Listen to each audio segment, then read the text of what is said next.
तो हाँ जी, आपने मुझे इस लड़की की डिटेल भेजी है और रूही इसका नाम है। और इस डिटेल के हिसाब से इसकी कुंडली यहाँ पे बनी है। वृश्चिक लग्न की कुंडली है और राशि इसकी है मेष। और ये इसकी कुंडली यहाँ पे मैंने बना रखी है क्योंकि देखो जी, अभी ये बच्ची है, 5-6 साल इसकी उम्र है। तो आपने इसके फ्यूचर के बारे में जानना है, किसका विवाह का सुख कैसा होगा, हेल्थ कैसी होगी, और भी लड़की लाइफ में क्या करेगी आगे, इसकी उम्र कितनी है, आपने ये जानना है। तो पूरा आपको मैं विस्तार में समझाऊंगा। सबसे पहले आप ये समझो कि जो कुंडली होती है इसमें 12 घर होते हैं। 12 घर मैं लिख देता हूँ, वो आप एक बार समझ लो। यह है इसकी कुंडली में पहला घर है, यह है दूसरा घर, तीसरा घर, चौथा, पाँचवा घर, छठा, सातवां, आठवां, नौवां, 10वां, 11वां और ये इसका 12वां घर। अब ये जो 12 घर हैं, 12 घरों से इस लड़की के जीवन के बारे में कुछ ना कुछ पता किया जाएगा। जैसे कि पहले घर से इस लड़की का हम शरीर देखेंगे, इसकी हेल्थ देखेंगे, इसका स्वभाव, इसका रंग रूप, इसकी पर्सनैलिटी, सर मस्तक। दूसरा घर इसके धन जोड़ने का है, परिवार का, वाणी का। तीसरा घर छोटे भाई बहनों का। चौथा घर इसकी माता, मकान, वाहन। पाँचवा घर इसकी पढ़ाई का है और इसके बच्चों का। छठा घर है शत्रु, रोग, कर्जे का। सातवां घर इसके पति का घर है। आठवें घर से उम्र देखेंगे। नौवें घर से भाग्य देखेंगे। 10वां घर काम काज। 11वां घर आमदनी, लाभ, इच्छा पूर्ति। और 12वें घर से इस लड़की के खर्चे देखे जाएंगे। तो यहाँ पे देखो जी, मतलब जो कुछ देखना है वो घर देखना है। जैसे मान लो हमने इस लड़की के पति के बारे में जानना है, पति कैसा होगा, तो पति का जो घर है वो है 7वां घर। तो 7वें घर से इसका पति देखेंगे। अब 7वें घर में एक नंबर लिखा है 2। 2 है वृष राशि, मालक इसका है शुक्र। तो इसके पति के लिए हमें शुक्र ग्रह को देखना पड़ेगा। ऐसे ही जो भी कुछ देखना है वो घर देखना है और घर का मालक देखा जाता है। अब यहाँ पे सवाल की लड़की कुंडली है कैसी। इसकी देखो जी, कुंडली वैसे मुझे तकरीबन ठीक लगी है, लेकिन एक दो ग्रह है जो हल्का सा इसको बुरे फल देगा। खासकर इसका सूर्य मुझे ज़्यादा खराब लगा पूरी कुंडली में। तो पूरी कुंडली में जो ग्रह खराब है वो सूर्य है। क्यों खराब है? क्योंकि नीच का बैठा है। बाकी ग्रह इसके काफ़ी अच्छे हैं। राहु उच्च का है, केतु उच्च का बैठा है, गुरु अपने घर में बैठा है। अब क्योंकि देखो जी, आज भी इस लड़की के ऊपर सभी ग्रहों का जो असर है आज भी है। 9 ग्रहों का असर आज भी है, हमेशा असर 9 ग्रहों का इसके ऊपर रहेगा। बस अपना ये जो 9 ग्रह होते हैं ये अपना असर ज़्यादा अपनी दशा में देते हैं। जैसे मैंने आपको बोला, इसका सूर्य है खराब क्योंकि नीच का है, तो सूर्य क्या करेगा, इसको खराब फल देगा हमेशा। लेकिन सूर्य का खराब फल, बुरा फल कई गुना बढ़ जाएगा जब सूर्य की दशा इस लड़की के ऊपर आएगी। तो पहले मैं सूर्य को ही कवर करूँगा, सूर्य क्यों खराब है, क्या खराब फल देगा, और ये ज़्यादा खराब फल कब देगा, जब सूर्य की दशा इसके ऊपर आएगी। तो पहले आपको मैं सूर्य की दशा दिखा दूँ, सूर्य की दशा कब है।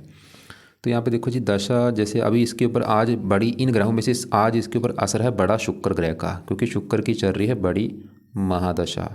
ये बचपन से चली है, 19 में चली है बचपन से ही, और ख़त्म 30 में जाके होगी। लेकिन 2030 के बाद इसके ऊपर बड़ी महादशा यहाँ पे देखो आएगी, सूर्य की आएगी। और ये सूर्य की दशा इसके ऊपर चलेगी 8/5/2030 में चलेगी और ख़त्म जाके 36 में होगी। तो 30 से लेकर 36 तक सूर्य की जो दशा होगी, सूर्य खराब फल देगा। मतलब सूर्य आज भी खराब फल दे रहा है, लेकिन सूर्य की दशा में आज सूर्य के जो खराब फल हैं वो इतने हैं, थोड़े से हैं। लेकिन सूर्य की जब दशा होगी उसमें खराब फल ये जो हैं बढ़ जाएंगे। अब ऐसा नहीं मैं बोलूँगा सूर्य बिल्कुल ख़राब फल देगा, थोड़े बहुत अच्छे फल देगा, लेकिन ज़्यादा वैसे ख़राब फल देगा। अब सूर्य खराब होने का पहला कारण ये 12वें घर में बैठा है, जो कि घर अच्छा नहीं। 12वें घर से खर्चा, हानि, दान दंड, हॉस्पिटल, पागलखाना, विदेश यात्रा, जेल यात्रा। तो सूर्य खराब होने का पहला कारण वो 12वें घर में बैठा है। अब दूसरा कारण 12वें घर में यहाँ पे जो 7 लिखा है ये है तुला राशि, जो कि सूर्य की है नीच राशि, और ये बड़ा कारण है खराब होने का। मतलब सूर्य अगर हम मेरे से पूछें कि भाई क्यों खराब बोल दिया, मैं बोलूँगा वो नीच का बैठा है। यहाँ पे एक बात नोट करो, ये ग्रह अच्छे बुरे क्यों होते हैं, सवाल ये है। अगर ये ग्रह अपने घर में बैठे हैं, जो इनका अपना घर है वहाँ पे बैठे हैं, बहुत अच्छे फल देते हैं। जैसे गुरु अपने घर में बैठा है, अगर दोस्त के घर में जाके बैठे हैं वहाँ पे भी अच्छे फल देंगे। जैसे कि इसका बुध दोस्त के घर में बैठा है, चंद्रमा दोस्त के घर में है, और अगर ये उच्च का बैठे हैं तब भी अच्छे फल देंगे। जिसका केतु उच्च का बैठा है, राहु उच्च का बैठा है। लेकिन अगर ये ग्रह नीच के बैठे हैं बड़े लेवल पे ख़राब फल देते हैं। तो और ग्रह कोई वैसे नीच का नहीं, बस सूर्य ही नीच का बैठा है। तो सूर्य आपको समझ आ रही होगी क्यों मैंने ख़राब बोला है। तो वो बड़ा कारण है, नीच का बैठा है, इसकी वजह से ख़राब है। ऊपर से 12वां घर। अब सूर्य क्या बुरे फल देगा। सवाल ये है, तो सूर्य इस कुंडली में इस घर का मालक है 10वें घर का। 10वें घर को लेकर सूर्य दिक्कतें पैदा करेगा। और 10वां घर जो है, ये 10वां घर इस लड़की के काम काज का घर है। ये जो लड़की काम काज नौकरी कारोबार करेगी, 10वां घर हम देखेंगे। 10वां घर इस लड़की के पिता का भी है। पिता कैसा होगा? 10वें घर से सरकारी नौकरी देखी जाती है, या सरकार से कोई फ़ायदा होगा जो नहीं। 10वां घर मान प्रतिष्ठा का भी होता है। अब 10वें घर का जो मालक है, 10वें घर में देखो क्या लिखा है, क्योंकि मैंने आपको बोला है जो कुछ देखना है घर का मालक देखो। तो हमने अगर 10वें घर के बारे में जानना है, 10वें घर का जो मालक है, 10वें घर में लिखा है 5 सिंह राशि, मालक सूर्य है। तो सूर्य को देख के डिसाइड होगा 10वें घर के बारे में। और सूर्य इसका भाई खराब है, नीच का बैठा है। तो सूर्य इसको जो बुरे फल देगा 10वें घर को लेके देगा। जैसे 10वां घर काम काज का है, सूर्य इस लड़की के काम काज में दिक्कतें पैदा करेगा, नौकरी कारोबार में दिक्कतें आएंगी सूर्य की वजह से। 10वां घर पिता का है, पिता संबंधी दिक्कतें पैदा करेगा।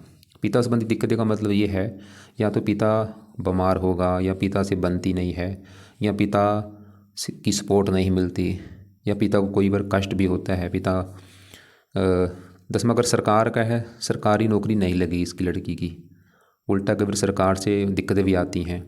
10वां घर मान प्रतिष्ठा, सूर्य मान हानि भी करेगा अपनी दशा में, आंखों में कई बार कष्ट देता है, खर्चे बढ़ाता है।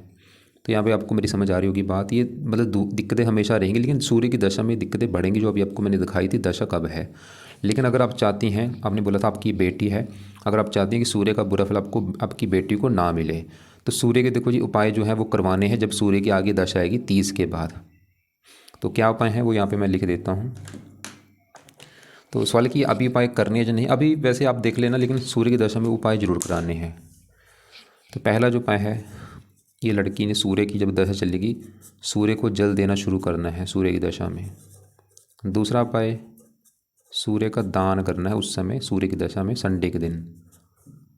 ये दान चाहे अभी भी कर सकती है, संडे को सूर्य का दान कर दिया करे, या अभी चाहे रहने दे, सूर्य की दशा में उपाय जरूर करने हैं। तीसरा उपाय है सूर्य कवच का पाठ इस लड़की ने पढ़ना है सूर्य की दशा में। चौथा उपाय है सूर्य आदित्य हृदय स्रोत का पाठ ये पढ़ा करे या सुना करे। यहाँ पे देखो जी एक बात और नोट कर लो, क्योंकि ये लड़की अभी 6 साल की है। अगर ये बड़ी होती, मान लो ये लड़की अगर 20 साल 25 साल की होती, तो इसमें लड़की को क्या बोलता कि आप अभी से ये पाठ पूजा शुरू कर दो।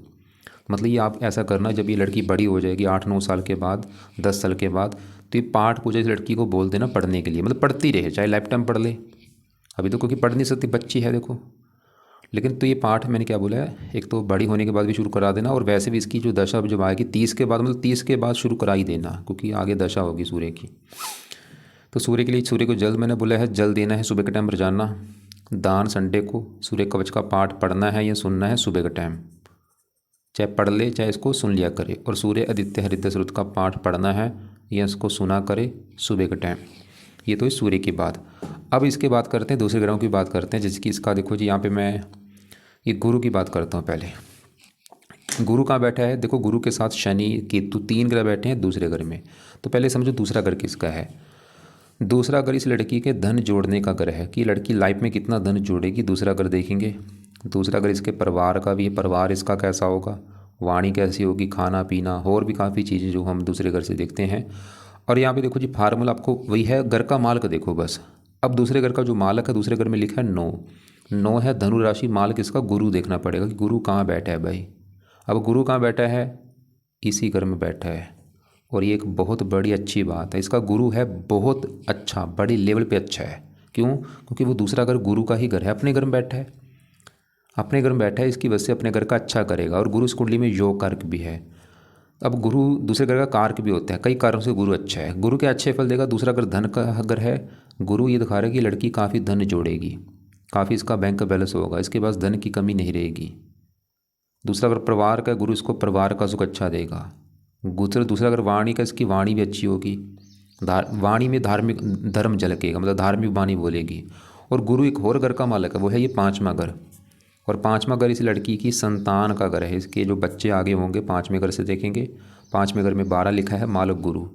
बच्चों का घर का मालक भी गुरु है, जो कि धन के घर में बैठा है, मतलब बच्चे धन। इसकी इस लड़की का जब इसका बच्चा पैदा होगा, बच्चे पैदा होने के बाद भी इसके जीवन में धन आना शुरू होगा। और इसका जो बच्चा है वो भी काफ़ी धनी होगा, वो भी इसको धन कमा के देगा, बच्चों का सुख बहुत अच्छा मिलेगा इसको। 5वां घर पढ़ाई का, ही लड़की बहुत ज़्यादा पढ़ी लिखी होगी, पढ़ाई के मामले में गुरु इसको बहुत अच्छे फल देगा, पढ़ी लिखी बना देगा, उसको बहुत ज़्यादा बुद्धिमान बनाएगा, काफ़ी लड़की बुद्धिमान होगी। और गुरु की दशा इसकी बहुत अच्छी जाएगी। गुरु की देखो जी दृष्टियाँ भी हैं और गुरु की दृष्टि ऐसी है जहाँ पड़ती उस घर का अच्छा करती है। 5वीं दृष्टि पड़ेगी छठे घर के ऊपर, मित्र राशि। गुरु इसको रोगों से बचाएगा, कर्जे से बचाएगा, दुश्मनों से बचाएगा। 7वीं पड़ेगी 8वें घर के ऊपर, यहाँ पे मित्र राशि, उम्र लंबी कर देगा। 9वीं पड़ेगी 10वें घर के ऊपर। अब यहाँ पे एक अच्छी बात ये है, मैंने आपको अभी क्या बोला था, 10वां घर जो काम काज, पिता, सरकार। 10वें घर का माल सूर्य हमने देखा जो कि हमें अच्छा नहीं लगा। लेकिन देखो जी 10वें घर के ऊपर दृष्टि पड़ रही है गुरु की, और गुरु 10वें घर को जो देख रहा है, 10वें घर में सूर्य का घर है, गुरु क्या करेगा, गुरु 10वें घर का अच्छा कर रहा है। गुरु आपकी मतलब गुरु इस लड़की का फिर भी 10वें घर का अच्छा ये करेगा। 10वां घर काम काज, मतलब गुरु फिर भी इसको काम काज का सुख देगा। फिर भी 10वां घर पिता के लिए अच्छा है, सरकार, मान प्रतिष्ठा। गुरु इसका भाई बहुत अच्छा है, और भी हज़ारों अच्छे फल देगा। लेकिन गुरु देखो जिसका 1 डिग्री का बैठा है, बल उसमें कम है। इसका बल अगर बढ़ गया, अच्छे फल कई गुना बढ़ जाएंगे। तो बल कैसे बढ़ेगा, जब ये बड़ी हो जाएगी 10, 15, 20 साल के बाद, इसको लड़की को गुरु का जो रत्न है पीला पुखराज धारण करवा देना। लेफ्ट हैंड की इस उंगली में, पहली उंगली में इसने उंगली में ये धारण करना है पीला पुखराज। इसको जहाँ तो गोल्ड में जड़वा के धारण किया जाता है या पित्तल में। तो अब इसके अलावा पीले कपड़े ज़्यादा पहना करे, पीला दान मत करे, पीली वस्तुएं ज़्यादा यूज़ कर सकती है। ये तो ही गुरु की बात। अभी देखो गुरु के साथ इसी घर में शनि और केतु बैठे हैं। सवाल की केतु कैसा है, इसका केतु भी बहुत अच्छा है। क्यों अच्छा है, क्योंकि आपको मैंने अभी क्या बोला था, ये जो ग्रह अगर अपने घर में बैठे हैं, अपने घर का अच्छा करते हैं, या उच्च ग्रह बैठे हों फिर और अच्छे फल देते हैं। अब केतु जहाँ बैठा है दूसरे घर में, वहाँ पे जो 9 लिखा है धनु राशि, जो कि केतु की है उच्च राशि। तो इसका केतु क्यों अच्छा है भाई, उच्च का बैठा है भाई, उच्च का बैठने की वजह से केतु अच्छा है। क्या अच्छे फल देगा केतु, क्योंकि दूसरे घर में उच्च का बैठा है, दूसरे घर का अच्छा कर देगा। धन के घर में बैठा है तो केतु भी इस लड़की को धन देगा, धनी बनाएगा, धन की कमी नहीं लेगी। ठीक है, थोड़ा सा धन खर्च भी होगा लेकिन धन देगा इसको काफ़ी। तो केतु गुरु मिलकर इसको काफ़ी मतलब धन देंगे, धनी बनाएंगे, अमीर बनाएंगे। दूसरा अगर परिवार का सुख अच्छा, वाणी अच्छी। अब इसी घर में शनि बैठा है, शनि भी देखो जी धन के घर में बैठा है, शनि भी इसको धन देगा। अब शनि कैसे धन देगा, शनि इस कुंडली के 2 घरों का मालक है, उन 2 घरों से इसको धन आएगा। एक तो शनि का अपना घर है इस कुंडली में, ये तीसरा घर, क्योंकि तीसरे घर में देखो 10 लिखा है, 10 मकर राशि, मालक शनि। तीसरा घर इसके छोटे भाई बहनों का, छोटा भाई बहन धन, छोटे भाई बहन से भी इसको धन आएगा। 10 तीसरा घर मेहनत पराक्रम, मेहनत धन, ये लड़की खुद की मेहनत के बल पर भी धन कमाएगी। और शनि इस घर का भी मालक है, चौथे घर का, क्योंकि चौथे घर में देखो 11 लिखा है, कुंभ राशि, मालक शनि। चौथा घर इस लड़की की है माता, मकान, वाहन, जमीन जायदाद, नौकर चाकर। और चौथे घर से 11वां घर, चौथा घर माता, माता जाके बैठी दूसरे घर में धन के घर में। इसको शनि माता से भी धन देगा, मकान वाहन से धन मिलेगा, या इसके पास मकान वाहन के रूप में भी धन होगा। लड़की के पास मकान वाहन से भी धन मिलेगा और मकान वाहन के रूप में भी धन होगा इसके पास। शनि 8वें घर को देख रहे हैं, यहाँ पे मित्र राशि, उम्र के लिए अच्छा है। 11वें घर को यहाँ पे मित्र राशि, आमदनी लाभ, मतलब शनि भी अच्छा है। तो बाकी थोड़ा शनि क्रूर है, थोड़ा सा शनि हल्का सा क्रोधी भी बनाएगा। लेकिन गुरु ये दिखा रहा है कि लड़की की वाणी बहुत अच्छी होगी भाई, समझदार, गुणी, धार्मिक, परोपकारी। केतु भी यहाँ पे इसको धार्मिक बनाएगा, धार्मिक तो लड़की होगी, ये तो कन्फर्म है। तो यहाँ मतलब तीनों ग्रह मतलब अच्छे फल देंगे। अब इसके चलते हैं, ये जो 7वां ग्रह है इसके पति का। मान लो हमने इसके पति के बारे में जानना है कि भाई पति कैसा होगा लड़की का। पति का घर है 7वां, और क्योंकि फार्मूला है घर का मालक देखना होता है, तो 7वें घर में लिखा है 2 है वृष राशि, मालक ये शुक्र है। तो शुक्र को देख के हमें पता चलेगा इसके पति के बारे में। और शुक्र के अलावा 1-2 ग्रह और भी देखना पड़ेगा, क्योंकि 7वां अगर जो पति का घर है, इस घर के ऊपर है दृष्टि मंगल की, मंगल को भी देखना पड़ेगा। और गुरु होता है पति का कारक, गुरु को भी देखना पड़ेगा। और गुरु अभी हम देख चुके हैं, वो तो अच्छा है, धन के घर में बैठा है। गुरु देखो जी पति का कारक, उसको पति से भी धन मिलेगा। गुरु संतान का कारक है, संतान से भी धन मिलेगा।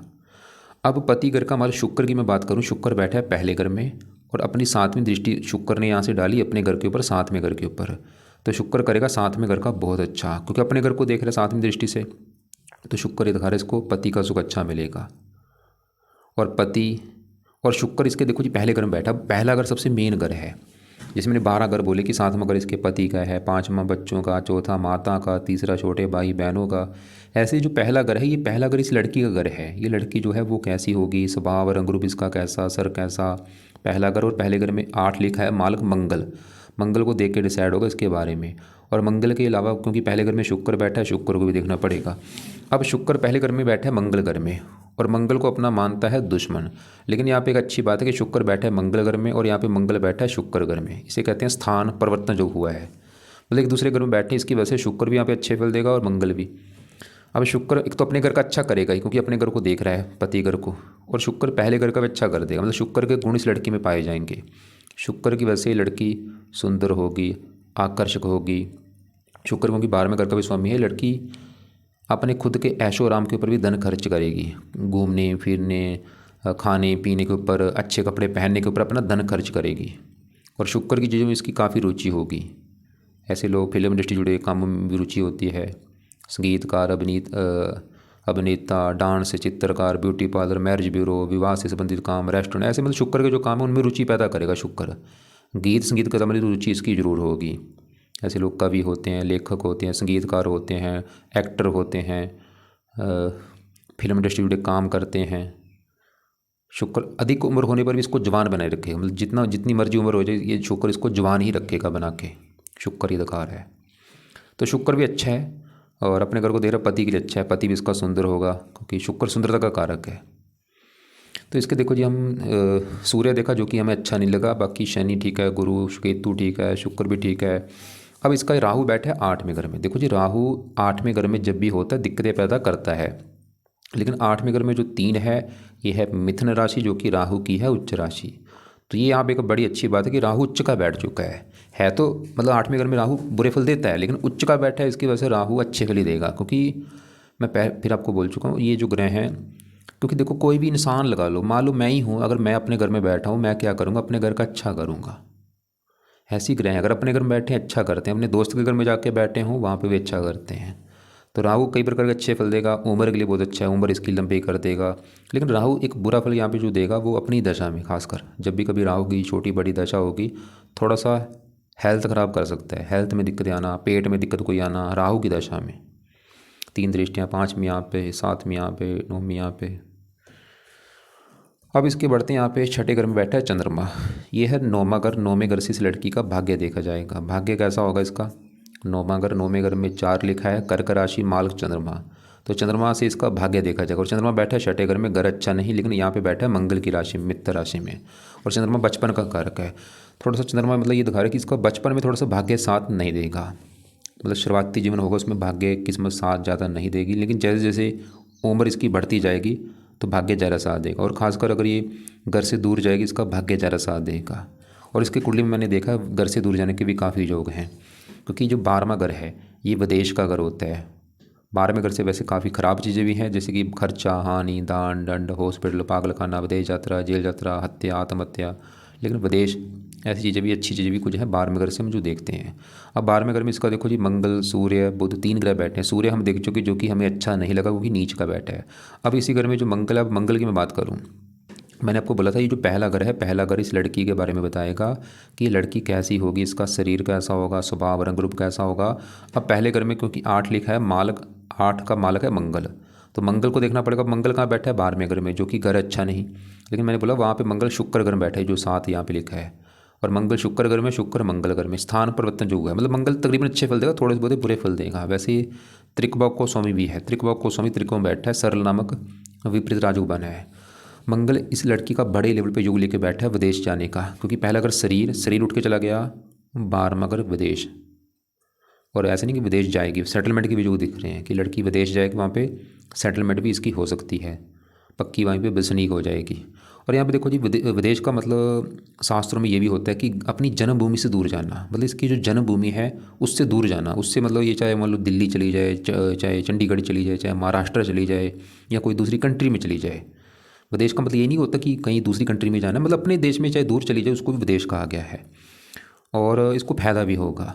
लेकिन मंगल कई प्रकार के अच्छे फल देगा, लेकिन एक बुरा फल क्या देगा, मंगल की 3 दृष्टियाँ, चौथी पड़ेगी तीसरे घर के ऊपर, यहाँ पे उच्च राशि। तीसरे घर का अच्छा कर देगा, छोटे भाई बहनों के लिए अच्छा है, पराक्रमी, मेहनती, साहसी बना देगा। लेकिन मंगल बुरा फल क्या देगा, ये अपनी 8वीं दृष्टि डालेगा 7वें घर के ऊपर, जो कि है पति का घर, शत्रु राशि है। मंगल दोष यहाँ पे बना है, 2 दिक्कतें होंगी। एक तो थोड़ा सा ज़्यादा नहीं, विवाह में देरी होना, और हल्का सा पति से मनमुटाव होना। वैसे मैंने आपको बोला था पति के लिए 3 ग्रह देखने पड़ेंगे। पति घर का माल शुक्र देखा, वो अपने घर को देख रहा है, शुक्र ही दिखा रहा था कि पति का सुख अच्छा है। गुरु पति का कारक वो भी अच्छा है कि पति धनी होगा या पति से धन मिलेगा, जब पति के आने के बाद धन आएगा। लेकिन मंगल थोड़ा सा मतलब गड़बड़ कर रहा है, मतलब शुक्र भी ठीक है, गुरु भी, बस मंगल की वजह से थोड़ा सा मंगल दोष जो बना है वो थोड़ा सा हल्का सा, ज़्यादा मतलब नहीं, क्योंकि शुक्र अच्छा है अपने घर को देख रहा है, हल्का सा मतलब थोड़ा सा मनमुटाव होना, वो भी मंगल की जब कभी दशा होगी। और बाकी इसका देखो जी यहाँ पे बुध बैठा है, बुध जो है 12वें घर में बैठा है, घर तो खराब है लेकिन 12वें घर में यहाँ पे शुक्र घर में बैठा है, शुक्र को अपना मित्र मानता है। और बुध इस कुंडली में 8वें घर का स्वामी, त्रिकोण को स्वामी त्रिकोण में बैठा है, क्योंकि ये फार्मूला होता है जब छठे 8वें 12वें घर का स्वामी इन्हीं घरों में बैठा हो तो सरल नामक विपरीत राजयोग बनता है। मंगल भी त्रिकोण को स्वामी है और बुध भी, लेकिन बुध 11वें घर का भी स्वामी, जहाँ पे 6 लिखा है, कन्या राशि मालक बुध, आमदनी बुध ही दिखा रहा है, उम्र के लिए अच्छा है, लेकिन बुध भी इसके विदेश के योग लेके बैठा है, क्योंकि आमदनी विदेश के घर में बैठी है। ये लड़की को विदेशी व्यापार करके जहाँ विदेश में जाके धन ज़्यादा कमाएगी है। तो इसके देखो जी कुंडली में विदेश के काफ़ी योग हैं, लेकिन यहाँ पे भी देखो सवाल कि अगर विदेश का आपने ये देखना कि योग कब बनेगा, जब भी कभी इसकी मंगल की दशा आएगी उसमें विदेश जाने की इसके योग बनेंगे, या बुध की दशा में विदेश जाएगी ये लड़की। कुंडली मतलब तकरीबन ठीक है, कोई ऐसी दिक्कत नहीं है, सब कुछ है, पति का सुख अच्छा है, पढ़ाई के लिए बहुत अच्छी है कुंडली, संतान का सुख बहुत अच्छा है, बल्कि संतान होने के बाद इसको फ़ायदा भी होगा, मकान वन का सुख अच्छा है। बस सूर्य है खराब, और वो क्या खराब फल देगा, काम काज में दिक्कतें आना, थोड़ी सी पिता संबंधी दिक्कतें, सरकारी कामों में दिक्कतें, मानहानि, और वो भी सूर्य की दशा में, जो मैंने आपको बोला आगे आएगी 30 के बाद। कुल मिला के मतलब इसको जो उपाय हैं वो सूर्य के उपाय यहाँ पे मैंने लिखे हैं, वो ये लड़की से आपने करवाने हैं जब ये दशा आगे चलेगी, और वैसे भी उपाय इसको बोल देना जब ये बड़ी भी हो जाएगी करती रहे। गुरु के उपाय ज़रा करने की ज़रूरत नहीं, लेकिन मैंने बोला गुरु का पीला पुखराज इसको धारण करवा देना जब ये बड़ी हो जाएगी। शनि के, हाँ, केतु के उपाय भी रहने दो। और एक और बात इसके ऊपर देखो जी, आज है बड़ी दशा शुक्र की, क्योंकि अभी बच्ची है, अगर मैं बड़ी होती, मैं फिर बोल रहा हूँ जो बार बार रिपीट कर रहा हूँ, क्योंकि इसको मैं अभी ज़्यादा पाठ पूजन नहीं बोलूँगा। हाँ, अगर ये लड़की 20-25 साल की होती तो इसको मैं आज बोलता कि आप शुक्र के पाठ पूजा कर लो। वैसे शुक्र अच्छा, फिर भी पाठ पूजा देखो जिसकी दशा होती है उसके पाठ पूजा जरूरी होती हैं, ताकि वो दशा हमारी और अच्छी जाए। तो शुक्र की जो बड़ी दशा है शनि की है, इसके ऊपर अंतर दशा, तीसरा महीना 23 में चली है और 5 महीना 26 में ख़त्म होगी। एक इस लड़की के ऊपर चल रही है शनि की साढ़े। अब साढ़े में देखो जी क्या होता है, अभी चली है, पिछले 2 महीने हुए हैं, 7.5 साल की होती है साढ़े में कई चीज़ें अच्छी भी होती हैं बुरी भी होती हैं, हमारे कर्मों के हिसाब से फल मिलता है। क्योंकि अब बच्ची अभी 6 साल की, इसके पिछले जन्म के जो कर्म हैं अच्छे बुरे जो करके आई है, तो अभी साढ़े में उसके साढ़े में इसके साथ वो चीज़ें होंगी। अगर पिछला कोई अच्छा कर्म किया है तो साढ़े में इसके साथ अच्छा होगा, बुरा कर्म कोई करके आई पिछले जन्म का तो साढ़े में उसको बुरा फल मिल सकता है। तो इसको मैं एक उपाय और बोलूँगा, वो जरूर करे, वो है, क्योंकि जैसे मैंने बोला साढ़े है, साढ़े किसकी है, शनि की है। तो इसको भाई आप शनि के मंदिर लेके जरूर जाओ माथा टेकने, शनिवार को, हर शनिवार शनि मंदिर जाना है। लड़की अगर है घर के आसपास मंदिर, नहीं है तो कोई बात नहीं, तो है मंदिर, आप वहाँ पे जाओ, प्रार्थना करो कि हे शनि देवता जी आपके मंदिर मैं इस लड़की को लेके इसलिए आई हूँ क्योंकि आपकी इसके ऊपर चल रही है साढ़े, तो मैं इसकी माता हूँ, मैं चाहती हूँ आपका बुरा फल इस लड़की को ना मिले। बाकी देखो जी आपका जो धर्म है, अगर आप सिख धर्म से हैं तो मैं आपको बोलूँगा आप रोजाना गुरुद्वारे जाओ इस लड़की को लेके, और ये लड़की को पाठ पूजा के लिए आपने बोलना है। क्योंकि जितना देखो जी कोई भी बंदा है जो है वो अगर धार्मिक होता है, धर्म से क्या होता है, हमारे एक कर्म कुंडली बनती है, होती है लगन कुंडली। लगन कुंडली का जो काम होता है पिछले कर्मों के हिसाब से फल देती है, अच्छा बुरा जो भी हम पिछले कर्म किए हैं। एक होती है कर्म कुंडली, और वो कर्म कुंडली बनती है इस जन्म के जो हमारे कर्म होते हैं। तो मैं सबको यही बोलता हूँ कर्म कुंडली बनती है, अगर आप अच्छे कर्म कर रहे हैं तो आपकी कर्म कुंडली वजह से आपके, अगर कोई ग्रह खराब भी है तो वो खराब ग्रह को आपको बुरा फल नहीं मिलेगा। कई बार क्या होता है कुंडली ऐसी मतलब इतनी ख़राब होती है लेकिन वो बंदे को ख़राब फल नहीं मिलते। क्यों नहीं मिलते? क्योंकि वो बंदा बचपन से धार्मिक है, सुबह शाम अपना पाठ पूजा करता है, धर्म को फॉलो करता है। अब वो ख़राब कुंडली भी उसकी अच्छी बन चुकी है उसके अच्छे कर्मों की वजह से। लेकिन कई बंदे ऐसे होते हैं, मान लो एक बंदा आया, उसके सभी ग्रह हैं कुंडली में अच्छे, पूरे ग्रह अच्छे हैं, लेकिन उसको अच्छे फल नहीं मिलेंगे क्योंकि वो इतने बुरे कर्म कर रहा है, लोगों का हक मार रहा है, बेईमानी कर रहा है, पूरा दिन मीट खाता है, गाली गलौज करता है। उसके सभी ग्रह उसको अच्छे फल नहीं देंगे क्योंकि उसने कर्म ऐसे कर दिए हैं, बुरे कर्म कर रहा है, भाई कुंडली ख़राब हो चुकी है। तो आपको लास्ट में मैंने क्या बोला है, कुंडली के हिसाब से ठीक है, जो है कुंडली में ठीक है, लिखा है ठीक है, लेकिन आप अपने जो भी आपका धर्म है, अगर आप सिख धर्म से हैं तो भाई रोजाना सुबह शाम गुरुद्वारे जाना शुरू कर दो। या आपका जो भी और धर्म है, मतलब धार्मिक बनना है, धर्म को सारा लो, जो भी आपका धर्म है धर्म को फॉलो करो, पाठ पूजा करो, नाम जपो, और ये कर्म आपने करने हैं। अंडे मीट खाने से बचना है, बेईमानी करने से बचना है, गाली गलौज करने से बचो, ईमानदार बनो, और भी छोटे मोटे जो कर्म होते हैं उनको करना है, जैसे कि रोजाना कुत्तों को रोटी डालनी, पंछियों को अनाज डालना, गाय को रोटी डालनी, कोई चींटियों को कोई अनाज डाल देना, ऐसे कर्म करो, उनकी भी दुआएं काम आती हैं। तो उम्मीद करता हूँ। बाकी आपका एक तो सवाल था उम्र के लिए, उम्र को लड़की की उम्र अच्छी है, विवाह का सुख अच्छा है, और भी आपने जैसे बोला था वैसे ठीक है सब कुछ। बस मैंने जो बार आपको रिपीट कर रहा हूँ, ये सूर्य मुझे थोड़ा सा ठीक नहीं लगा, वो भी इसके आगे जो दशा आएगी। हाँ, अगर ये उपाय आप करते हैं जो मैंने बताए हैं, या जो मैंने बोला आप अगर धर्म का सहारा लेते हैं, पाठ पूजा करते हैं, तो ये सूर्य भी आपको बुरे फल नहीं देगा लड़की को। विदेश के काफ़ी योग हैं कुंडली में, और बाकी बच्चों का सुख अच्छा है, पढ़ाई के मामले में लड़की की कुंडली अच्छी है। फिर भी आपको लग रहा है कि अभी भी आपने कुछ पूछना है मेरे से, कुछ बात समझ नहीं लगी, आप मुझे कॉल कर लेना दोपहर 1-2 के बीच में, या कॉल करने से पहले एक बार मैसेज कर लेना मुझे।